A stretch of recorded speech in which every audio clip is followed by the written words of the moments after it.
नमस्कार, प्रखर राजपूत को देख रहे हैं आप। आज तारीख है 9 दिसंबर साल 2025 और इजराइल, फिलिस्तीन, लेबनान समेत पूरी दुनिया की खबरों के साथ एक बार फिर से आपके सामने हाजिर हुआ हूं। इस वीडियो में हम आपको बताएंगे कि लेबनान के ऊपर इजराइल ने हमला करके सीज फायर की बत्ती बना के ट्रंप को थमा दिया और कहा कि लो, इस बत्ती को जहां फिट करना है फिट कर लो। और साथ ही इस वीडियो में आपको पता चलेगा कि ट्रंप ने जितने सीज फायर करवाए थे, अब वो सीज फायर चाहे भारत पाकिस्तान का हो, वो सीज फायर चाहे थाईलैंड कंबोडिया का हो, चाहे इजराइल ईरान का हो, चाहे इजराइल सीरिया का हो, सारे सीज फायर धड़ाधड़ करके टूट गए। और ट्रंप की इतनी इंटरनेशनल लेवल पे बेइज्जती हुई है कि इस खबर को जब आप जानेंगे तो जानने के बाद आज आप हैरान हो जाएंगे। वहीं हमारे देश में बीजेपी सरकार ने एक ऐसा कारनामा कर दिखाया जो शायद साधारण इंसान के बस की बात नहीं है। जहां पे पूरा देश परेशान है, पीड़ित है कि हवाई जहाज नहीं चल रहे। इंडिगो ने किस हिसाब से मोनोपोली क्रिएट करके रखी है, किस हिसाब से लोगों को परेशान कर रहा है इंडिगो। वहीं पे आज दो खतरनाक अपराधी इस देश को छोड़ के रातों रात भाग गए। कैसे भाग गए, क्या कुछ हुआ, इसके बारे में जब आप जानेंगे तो जानने के बाद आज आप हैरान हो जाएंगे। और साथ ही मेरे साथ आज आप एक सवाल पूछेंगे कि इस देश का क्या होना है, इस देश में आखिर क्या होना है। वहीं इजराइल ने भी बहुत बड़ा बयान दिया है गजा को लेके। इस बयान को भी इस वीडियो में हम जानेंगे। यानी यकीन मानिए आज की जो खबर है बहुत ज्यादा अहम है, बहुत ज्यादा इंपॉर्टेंट है। इस वजह से वीडियो को लास्ट तक जरूर देखिएगा। चैनल पे नए हैं तो वीडियो को लाइक करके चैनल सब्सक्राइब करके अपना प्यार जरूर दे दीजिएगा। और साथ ही इजराइल और फिलिस्तीन की इस जंग में आप किसके साथ खड़े हैं कमेंट करके जरूर बताइएगा। तब तक एक एक करके मैं आपको खबरें बताता हूं। और सबसे पहली, सबसे बड़ी, सबसे अहम खबर निकल के सामने आ रही दोस्तों लेबनान के हवाले से। लेबनान पे लगातार इजराइल हमला कर रहा है। लगातार 4-6 दिन पहले लेबनान में इजराइल के कुछ सीनियर ऑफिसर जाते हैं और जाने के बाद वहां पे बातचीत करते हैं। बातचीत का मुद्दा यह था कि लेबनान के साथ शांति व्यवस्था कैसे बनाई जाए। अब इधर ये लोग बातचीत करने गए ही थे कि सेम टाइम पीरियड पे इजराइल ने उस टाइम भी एयर स्ट्राइक कर दी थी। और स्ट्राइक करने के बाद कई सारे मासूमों को मारा था। हालांकि इजराइल का अपना अलग दावा रहता है। इजराइल कहता है कि भाई हमने हिजबुल्लाह की टेरिटरी पे हमला किया, चूंकि हिजबुल्लाह कुछ तो बड़ा बयान देने वाला था या फिर कुछ बड़ी कोशिश कर रहा था। हिजबुल्लाह अपनी आर्मी को तैयार कर रहा था, इस वजह से मजबूरी में हमने हिजबुल्लाह के ठिकानों पर हमला कर दिया। सेम चीज एक हफ्ते बाद आज फिर रात में हुई। अचानक से दक्षिणी इलाके में एक एक करके इजराइल ने दर्जनों बार एयर स्ट्राइक की। और एयर स्ट्राइक का क्या मंजर है इसके बारे में बताऊं उससे पहले आप वीडियो देख लें।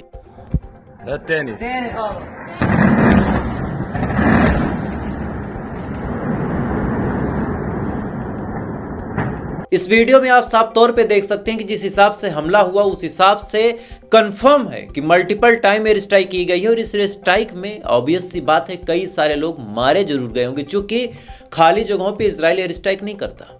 अब इसके बारे में जब इजराइल से पूछा गया तब आईडीएफ ने कहा कि हमने हिजबुल्लाह के रावदान फोर्स को टारगेट किया और हमें पता था कि रावदान फोर्स यहाँ पे कुछ बड़ा ऑपरेट कर रही है और ऑपरेट करने के बाद यहाँ पे कुछ खतरनाक तैयारी कर रही है। इस वजह से जब हमें पता चला तब हमने हमला किया और हमला करने के बाद यहाँ पे अटैक करके इनको निपटा दिया। अब इजराइल भले ही ये बयान दे रहा हो, लेकिन सबसे ताज्जुब भरी बात यह है कि आखिर सीज फायर का क्या हुआ। जिस सीज फायर को लेकर लगातार ट्रंप ये दावा ठोकते हैं कि हमने पूरी दुनिया में सीज फायर करवाया, आखिर उस सीज फायर का क्या हुआ। और आज लगातार ट्रंप का नाम मैं तीसरी बार क्यों ले रहा हूं आप जान लीजिए। इधर लेबनान और इजराइल का सीज फायर तो टूटा ही, इधर थाईलैंड और कंबोडिया जिसके सीज फायर करवाने के बाद ट्रंप ने कहा था कि अब तो मुझे नोबेल पीस प्राइज मिल जाना चाहिए। इसी थाईलैंड और कंबोडिया में सीज फायर फिर से टूटा और किस हिसाब से आर्मी एक दूसरे के देश में घुस रही है, आप पहले उसका वीडियो देखें।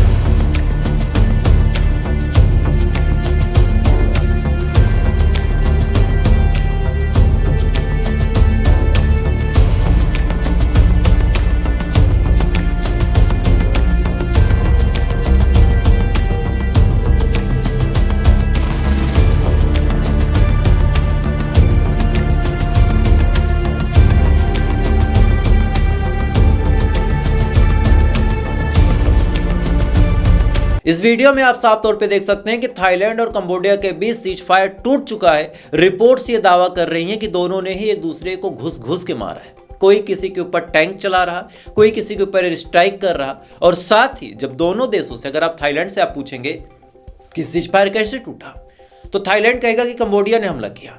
कंबोडिया से पूछेंगे तो कंबोडिया कहेगा कि थाईलैंड ने हमला किया। लेकिन असल सच्चाई यह है कि दोनों में से किसने हमला किया इसके बारे में कोई क्लियर जानकारी ही नहीं है। लेकिन आज दोनों एक दूसरे को घुस के मार रहे हैं और यहाँ पे अभी ट्रंप का जो सीज फायर था पूरी तरीके से फेल हो गया। ट्रंप का सीज फायर पूरी तरीके से फेल हो गया और इधर ये तमाम चीजें चली रही। इधर पाकिस्तान भारत की आप बात सुन लीजिए। पाकिस्तान और भारत के बीच भी ट्रंप ने दावा किया था कि सीज फायर हमने करवाया, हमने जंग रोक दी, लेकिन इसी सीज फायर को लेके अब बड़ा बयान पाकिस्तान की तरफ से निकल के सामने आया है और पाकिस्तान ने फिर से भारत को धमकी दी है। पाकिस्तान ने फिर से साफ तौर पे कहा कि अगर भारत कोई हमला करता तो हम ऐसा पलटवार करेंगे कि भारत सपने में भी नहीं सोच सकता। और यह बयान किसी और ने नहीं, आसिम मुनीर ने दिया। तो एक तरह से अब पाकिस्तान की तरफ से भी धमकी आने लगी। तो जितने सीज फायर इन्होंने करवाए, हर सीज फायर को तोड़ दिया गया और ट्रंप भाई साहब नोबेल पीस प्राइज की डिमांड करते रहे। खैर, इधर ये तमाम चीजें दोस्तों चल ही रही हैं। इधर इजराइल के हवाले से बहुत बड़ी अपडेट निकल के सामने आई है। इजराइल की आर्मी ने, इजराइल की जो आर्मी IDF है, उसने बड़ा बयान दिया है और ये बयान गाजा की तस्वीर को बदलने वाला है। इसके बारे में मैंने आपको सुबह भी बताया था, लेकिन जो लोग नए हैं उनके सुलभ संज्ञान के लिए बता रहा हूं। आपको याद होगा कि गाजा पे जब सीज फायर लागू किया गया था इस बार, तो IDF 80% आगे बढ़ चुकी थी। जब 80% IDF आगे बढ़ चुकी थी, तब ट्रंप ने और बाकी मीडिएटरों ने कहा कि एक काम करो, IDF को 50% पीछे लाओ, यानी 50 पे लाके छोड़ो और वहां पे एक बफर जोन बना दो। IDF आगे नहीं जाएगी, हिजबुल्ला इधर नहीं आएगा और जब तक कंप्लीटली सीज फायर नहीं हो जाता तब तक इजराइल गाजा को पूरी तरीके से खाली नहीं करेगा। लेकिन अब इसी बात का फायदा उठा के इजराइल की आर्मी ने बड़ा बयान दिया और इजराइल की आर्मी ने साफ तौर पे कहा कि अब हम इसी येलो लाइन को, जिस येलो लाइन को गाजा को 2 हिस्सों में बांट के पारा गया था, खींचा गया था, उसी येलो लाइन को लेके अब IDF का बड़ा बयान निकल के सामने आया है। IDF ने कहा कि अब हम इसी को जानते हैं, यही हमारा बॉर्डर है। वो बॉर्डर जो पीछे था, यानी 50 किलोमीटर 40 किलोमीटर जो आगे ये लोग गए हैं, 50 किलोमीटर पीछे असली बॉर्डर था, उससे लोग घुसते आगे गए। अब इनका कहना कि यही इजराइल का बॉर्डर है और पीछे कुछ नहीं, अब यहां तक इजराइल है। मानना हो मानो, नहीं मानना ना मानो, बाढ़ में जाओ। यानी साफ तौर पे गाजा की आधी जमीन को इजराइल ने कब्जा कर दिया। लेकिन कोई इस्लाम का सूरमा, कोई मुस्लिम देश अपनी सेना लेके ये नहीं कह सकता कि ये गलत है। आपको ये भी मैंने बताया था आज सुबह ही कि RW के बिल्डिंग पे बाकायदा इजराइल ने कब्जा कर लिया जेरूसलम के अंदर और वहां पे भी किसी के मुंह से एक शब्द नहीं निकला। तो ये आज सूरत हाल है इजराइल की। खैर, आज असली कहानी इजराइल की आपको नहीं बताऊंगा, रात का शो है जिसमें भारत की कुछ खबरें बताऊंगा जो आपके लिए बेहद जरूरी है। दरअसल आपको याद होगा 3 दिन पहले मैंने आपको खबर बताई थी कि गोवा के क्लब में आग लग गई थी। आग इस कदर लगी थी कि वहां पे 23 से 24 लोगों की मौत हुई थी और आग लगने का एक लाइव वीडियो भी निकल के सामने आया था जिसको मैंने दिखाया था। और एक बार फिर से आपको आग लगने का और आग में कितना नुकसान हो उसका वीडियो आपको दिखा दे रहा हूं। आप पहले स्क्रीन पे वीडियो देखें।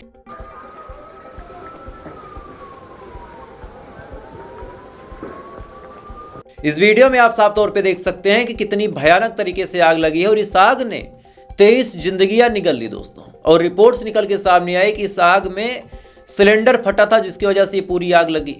शुरुआत में गोदी मीडिया ने इसको खास तवज्जो नहीं दी चूंकि इसमें कोई हिंदू मुस्लिम रंग नहीं था। लेकिन सबसे ताजुब भरी बात यह है कि जिस क्लब में आग लगी उस क्लब के मालिक थे लथूरा ब्रदर और लथूरा ब्रदर अगले ही दिन सुबह 5 बजे पहली इंडिगो की फ्लाइट से भाग गए थाईलैंड, पहली फ्लाइट से। और ताजुब की बात यह है कि हमारे देश में 80% जनता इस समय एयरपोर्ट पे लड़ रही है क्योंकि उनकी टिकट को कैंसिल कर दिया गया, उनकी फ्लाइट को कैंसिल कर दिया गया। इंडिगो ने कहा कि हम जहाज नहीं भेजेंगे। तो सोचिए, जहां पे टिकट को लेके इतना बवाल चल रहा हो, जहां पे फ्लाइट को लेके इतना बवाल चल रहा हो, ऐसे हाल में हमारे देश की सरकार के नाक के नीचे से लथूरा ब्रदर उस इंडिगो की फ्लाइट से पहली बुकिंग करके निकल गए। यहां जो लोग महीनों से टिकट करके बैठे हैं उनको टिकट नहीं मिल रहा, उनकी फ्लाइट कैंसिल है और यहां पे चंद घंटे के अंदर इतना सब कुछ हो गया। तो क्या ये सरकार की बिना मर्जी के हुआ? ये सवाल बड़ा सिंपल सा है कि क्या सरकार की बिना मर्जी से हुआ? इसका जवाब एक बार आप मुझे कमेंट करके बताइए। और इसी को लेके हनुमान बेनीवाल ने क्या कुछ कहा, पहले वीडियो देख लो। चर्चा करें, हाउस चल रहा है, इंडिगो की फ्लाइटें रद्द हो गई, लेकिन आज 5:30 बजे इंडिगो फ्लाइट के अंदर जो लूथरा ब्रदर्स दोनों भाई है, जो गोवा के नाइट क्लब में आग लगी, 27 लोग मारे गए और इंडिगो फ्लाइट से दोनों भाई भाग गए यहीं से। पार्लियामेंटली इससे बड़ा दुर्भाग्य नहीं हो सकता। कौन सी इस वीडियो में आप साफ तौर पे सुन सकते हैं कि हनुमान बेनीवाल ने कोई गलत बात नहीं बोली। जो चीजें मैंने अभी आपको बताई सेम चीज हनुमान बेनीवाल ने बोली कि भाई साहब जहां आधी जनता लाइन में लगी वहां पे कैसे इतना VIP पास मिल गया। खैर, ये VIP पास मिला वो तो ठीक है, आगे की कहानी आप सुनिए। जिस पुलिस पे हम भरोसा करते हैं कि लथूरा ब्रदर जैसे लोगों को पकड़ के जेल में डाला जाए, चूंकि 23 लोगों की जिंदगी चली गई, इतना मिसमैनेजमेंट था उस क्लब में। उस लथूरा ब्रदर और उस पुलिस की सच्चाई आप जानिए यूपी पुलिस के हवाले से। आपको स्क्रीन पे पहले एक वीडियो दिखाता हूं, पहले इस वीडियो को आप देख लें। भैया हेलमेट लगा क्यों चल रहे हैं आप गाड़ी में? ये भी 26 तारीख को मेरा एक चालान कटा था, हाँ, जो कि मैं कार के अंदर बैठे हुए का हेलमेट का चालान है। अच्छा जी, हालांकि मैं सीट बेल्ट भी लगाता हूँ। नाम क्या है आपका? मेरा नाम गुलशन केन जी। अध्यापक आदमी हूँ मैं। कहाँ रहते हैं आप? मैं भैया यही जयपुर सिरकी मंडी के पास स्कूल है मेरा विद्यालय। अध्यापक आदमी हूँ मैं और कानून पे बहुत आस्था रखता हूँ, इसलिए मैंने सोचा कि जो है चालान कटा है तो अब जो है गाड़ी में हेलमेट लगा के चालान किस चीज का कटा है आपका? 1100 रुपए का। नहीं, किस चीज का कटा है चालान आपका? हेलमेट का, कार के अंदर का। अच्छा, कार के अंदर हेलमेट नहीं लगाया आपने? हाँ, जी जी जी। इसलिए आप हमें हेलमेट लगा के चल रहे हैं। जी, क्या करा जाए? प्रशासन को क्या आप अपील करना चाहते हैं? जब प्रशासन अपनी जगह पे सही है तो अब क्या कर सकते हैं? तो हेलमेट लगा के चलेंगे अब आप? बिल्कुल चलना पड़ेगा। क्यों चलना पड़ेगा? जो चालान काटा है मेरा, प्रशासन ने काटा है, अब प्रशासन के मैं समर्थक हूँ। अपील कुछ करना चाहेंगे प्रशासन से? अपील तो बस ये है कि जो आम नागरिक जो है उसकी तरफ भी थोड़ा सा देखा जाए। ये वीडियो उत्तर प्रदेश के आगरा के एक टीचर जिनका नाम गुलशन है उनका था। क्या कुछ इन्होंने कहा आपने सुन लिया। जिनको नहीं समझ में आया उनको मैं बता देता हूं कि आगरा के टीचर हैं, अपनी कार से जा रहे थे। कार में जाते जाते इनका ट्रैफिक पुलिस ने चालान काट दिया। और चालान किस चीज का काटा? इन्होंने हेलमेट नहीं पहन रखा था। इसके बाद इन्होंने एक नया तरीका निकाला। पढ़े लिखे थे, कोई गंवार जाहिल अंधभक्त तो थे नहीं। ये कार में हेलमेट लगा के चलने लगे। अब कार में जब ये हेलमेट लगा के चलने लगे तब लोगों ने सवाल पूछा कि भैया ये क्या है। तब इन्होंने पूरा मामला बताया कि यूपी पुलिस इनको किस हिसाब से टारगेट करके इनका चालान काट रही थी। तो ये पुलिस है और इस पुलिस से हम उम्मीद रखते हैं कि ये व्यवस्थाएं मेंटेन रखेगी। ऐसी पुलिस की देन है जो लथूरा ब्रदर भाग गए। खैर, इधर ये तमाम चीजें दोस्तों चल ही रही हैं। भारत तो अपने यहाँ के अखंड चूतियों से परेशान है। हमारा एक पड़ोसी पाकिस्तान अपने यहाँ के अखंड चूतियों से पूरी दुनिया में बेइज्जत हो रहा। आप ताज्जुब भरी खबर देखिए कि पाकिस्तान के जो गृह मंत्री हैं, और ये न्यूज कोई साधारण चैनल पे नहीं है, अफगानिस्तान टाइम्स पे आई और बड़े बड़े सोशल मीडिया क्रिएटरों ने इसको शेयर किया। और इसका वीडियो मैं आपको एक्सक्लूसिव है लेकिन दिखा दे रहा हूँ। वीडियो में अभी आपको बताऊंगा क्या हुआ, लेकिन पहले आप थोड़ा सा जान लें कि एक शख्स है मोहसिन नकवी, एक पाकिस्तान के गृह मंत्री साहब है। ये लंदन के दौरे पे गए। आप सोचिए, गृह मंत्री, ठीक ठाक नाम, ठीक ठाक रुतबा, ठीक ठाक औरा, लेकिन ऐसे गृह मंत्री को लंदन में जैसे कोई गंवार, कोई जाहिल, कोई तस्कर, कोई माफिया के जैसे ट्रीट किया गया। रोका गया, गाड़ी रोको। उसके बाद पुलिस ने कहा सीट नीचे कर, टावर जला के देखा अंदर क्या है। उसके बाद तलाशी ली। इतना भी कम था कि अंदर ले जाके गाड़ी के नीचे भी झांक के देखा कि कहीं पाकिस्तानी बम तो लेके नहीं आ गए। तो अगर मेरा कोई सब्सक्राइबर पाकिस्तान से हो तो एक बार इस वीडियो को अपनी आवाम में भेज देना। इसमें मेरा कोई खास फायदा नहीं है। अगर आप पाकिस्तान से प्यार करते हैं तो इस वीडियो को लाजमी भेज देना, क्योंकि ऐसे ही नेता जब जाएंगे पूरी दुनिया में और आपके देश को बेइज्जत करवाएंगे तो पाकिस्तान की ही बेइज्जती होगी, भारत की नहीं। बाकी भारत का इससे कोई लेना देना नहीं है और इस बात को आपको समझना पड़ेगा। पहले आप वीडियो देखें।